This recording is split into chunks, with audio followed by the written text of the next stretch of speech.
Hey, welcome to Integrative Preparedness. I'm Steve Smith. How are you all today? It's Saturday morning, one of my favorite times of the week. Welcome to everybody. Welcome to all the new people, both on YouTube and on Patreon.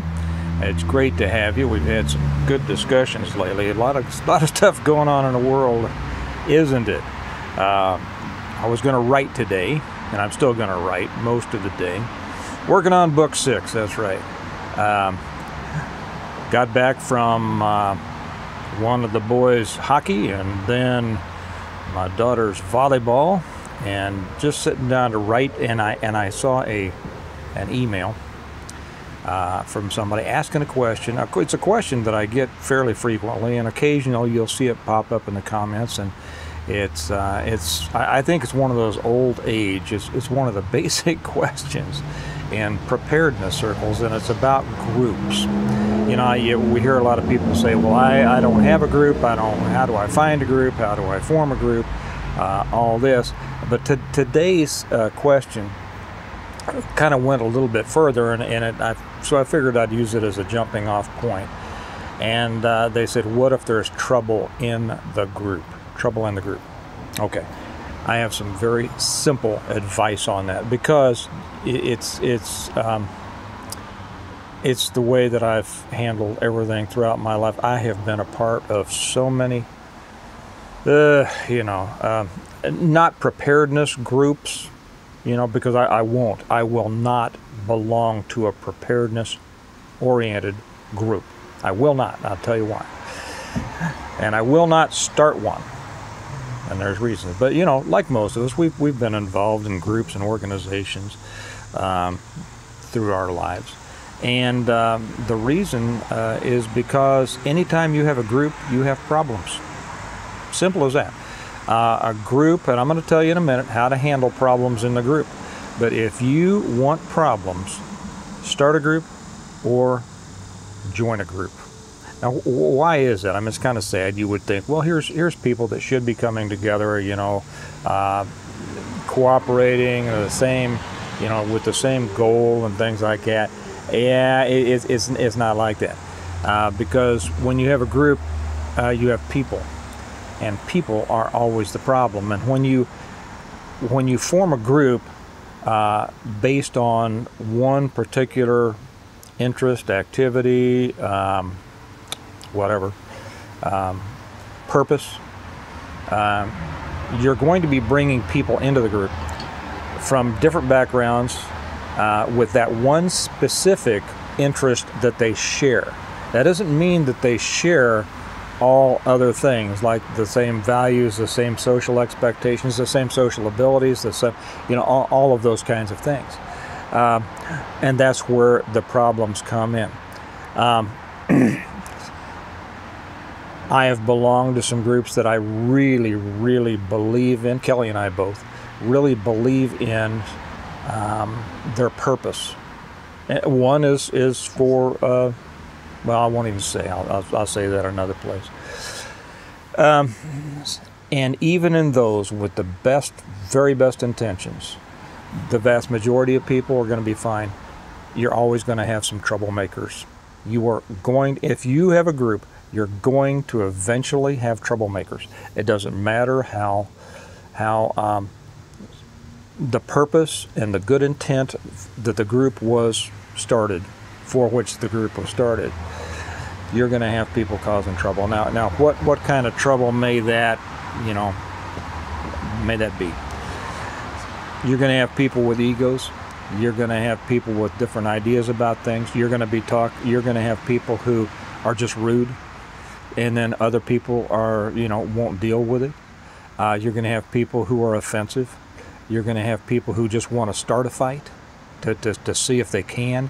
You're going to have people, if they didn't start the group, you're going to have people who will see if they'll want to see if they can put some division in the group and kind of carve out their own subgroup within the group. Okay, vying for the leadership. You're going to have some people that won't pull their weight. You'll have some people who just want to gossip and talk about other people. You're going to have all these things. And here's my advice on how to handle it. get out of the group. Simple, simple, get out of the group. Now, there might be, let me go back and say, here's some advice to leaders of groups. And now I have advice for members of groups. Now, I have got decades of experience in groups, okay? If you are the leader of a group, that group is your responsibility. If you see that there is somebody trying to create trouble, or even by their behavior, even if they're not trying to create trouble, even by their behavior, if their behavior is going to cause trouble in the group, you need to take care of it. If you don't, your group will fall apart. I guarantee you it will. There will be bad feelings. You will have given up your leadership. If you don't take care of problems, everybody's watching you. Everybody's watching to see how you handle it. And if you don't take care of it, you will lose your leadership influence over the group. And if it's a group that you started because it's something that you believe in, you'd better take care of it, and you better take care of it fast. And you'd better take care of it in a way that everyone can see, because you're not only handling the problem, you're teaching a lesson to others. Okay, it says here's what I believe in, here's what I won't stand for, here's what the group doesn't stand for. You know, and if you do that, you'll be able, if you handle something immediately and to the extent that it needs to be handled, to stop the problem and set a standard and teach a lesson, you may be able to keep your group going. Maybe. If you don't, your group is gone. It's gone. Don't hide in this idea, well, you know, they'll work it out, they'll do this, they'll do that. No, you're going to lose people, and then you're going to lose the respect of other people who will never tell you that you've lost their respect. If you're a member of a group like that, and you see problems occurring in the group, watch what the leader does. If the leader takes care of it like I've just described, you may be in a group that's worth being in. Usually, I have seen a couple like that it was handled like that, and those groups did a lot better long term than others.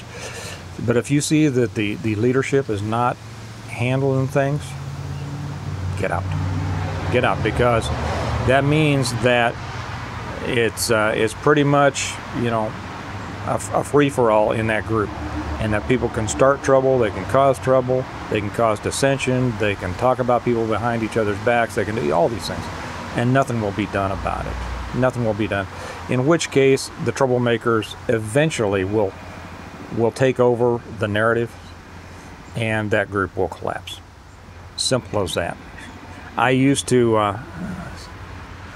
I give advice, I still do. When I would give advice on relationships to people, and yes, I do, people actually come to me and ask me advice on relationships. Or when I talk to people thinking about getting married, or those in the process of getting married. And actually, I talk about this in a scene from one of the books, I forget which. I think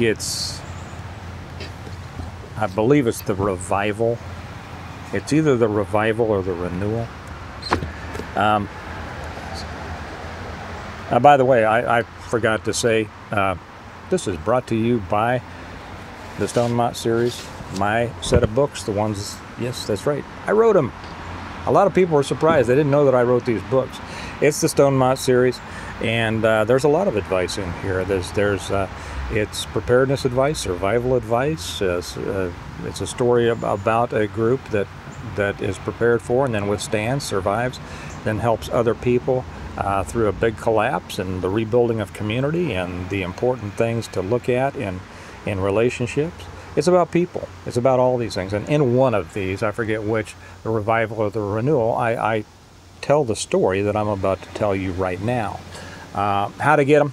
Links down there below in the information section, and a pinned comment right down there. So if you drop it down, there'll be a link on how to get to the Patreon channel for those of you who aren't with us over there yet. I wish you were. There's a lot of extra over there that I think you'd get a lot from and enjoy. And then links on how to get my books through Amazon, and then how to get it through me. Autographed copies. And then there's also a link on how to get over to the American Reversion channel if you're also interested in the political and the daily things that are going on in our life. Okay, back to the advice. This applies to relationships, personal relationships, marriage, businesses, groups of all kinds, including preparedness groups. A group, I'll tell it the way that I told it in there, a couple of people. A group or a relationship is like you're in a canoe, okay? Everybody is given a paddle, and they set off on their journey. And as long as both people or all the people in it are paddling, and they agree on the destination, you're in good shape. If they're all paddling but they don't agree on the destination, you've got problems, right? If only some are paddling and some are not, you've got problems.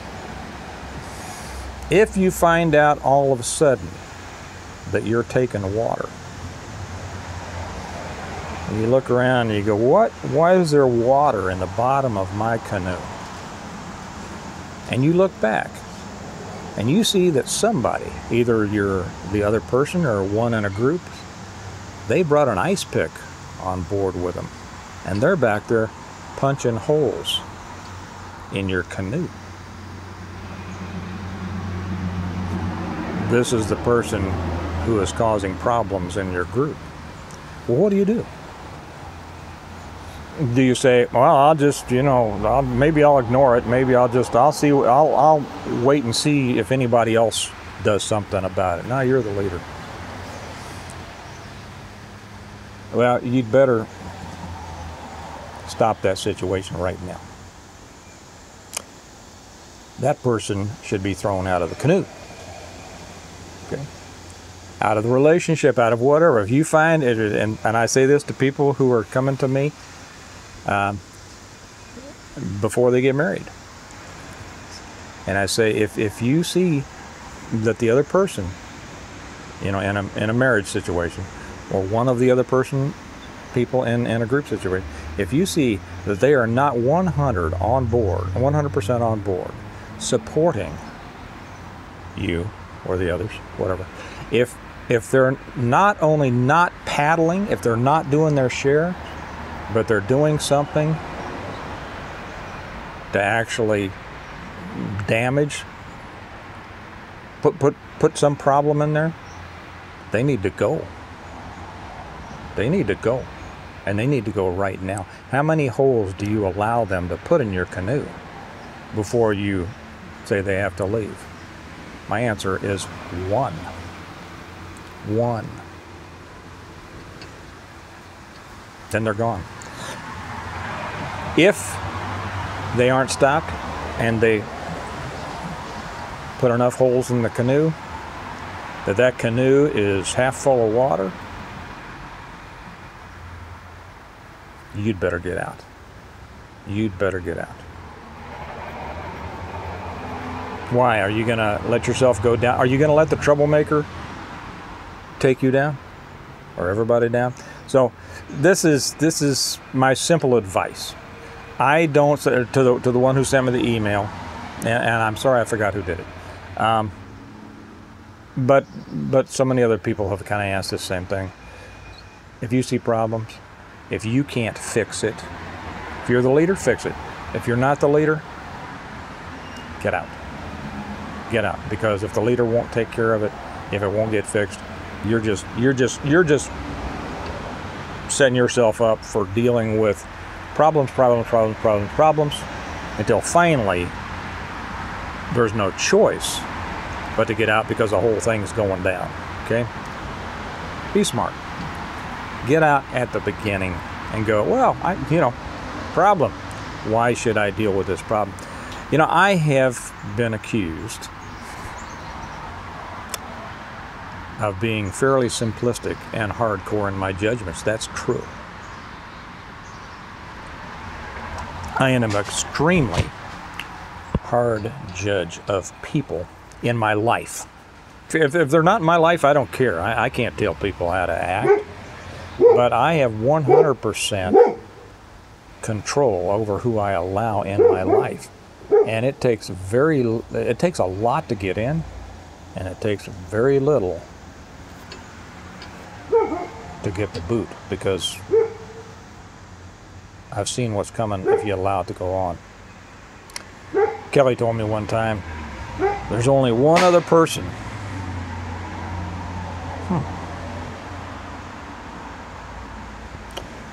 She says, there's only one other person that was as hard on people as you are, and he's dead.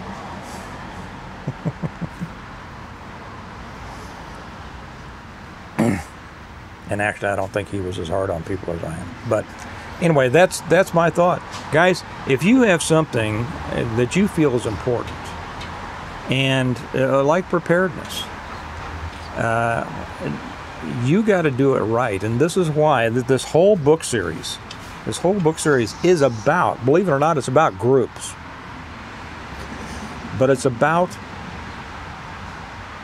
allowing them to form properly. And as I said in a previous one, seems like I just said this a day or two ago, I believe in groups growing organically.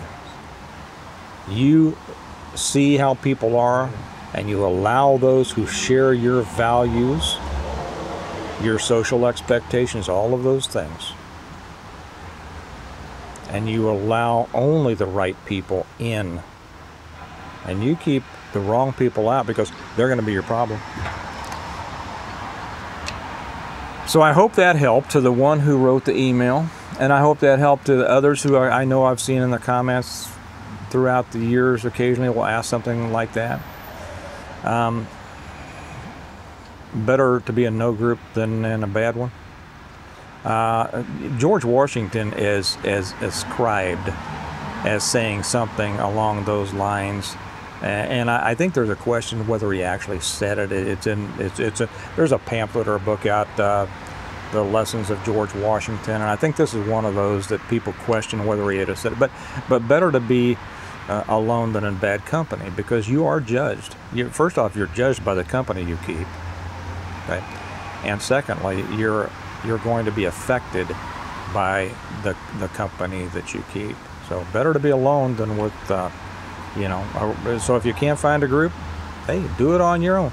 Look at the people around who seem to share your thoughts and beliefs.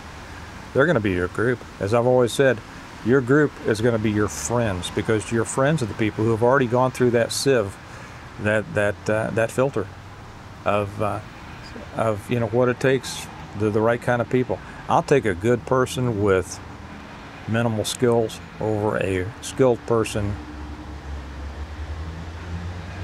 that, how should I say this, that doesn't share my values every day of the week. And so should you. Because remember that we may be preparing for something that comes down the road, but we're also trying to improve the quality of our life today. Okay, so I hope that's helped. Remember, we prepare well today, getting the right people around us, keeping the wrong people away, in order to live well tomorrow. And I'm going to go back to writing. Yes, I'm feverishly writing on book number 6. And you all have a good day, and I'll talk to you tomorrow. Bye-bye.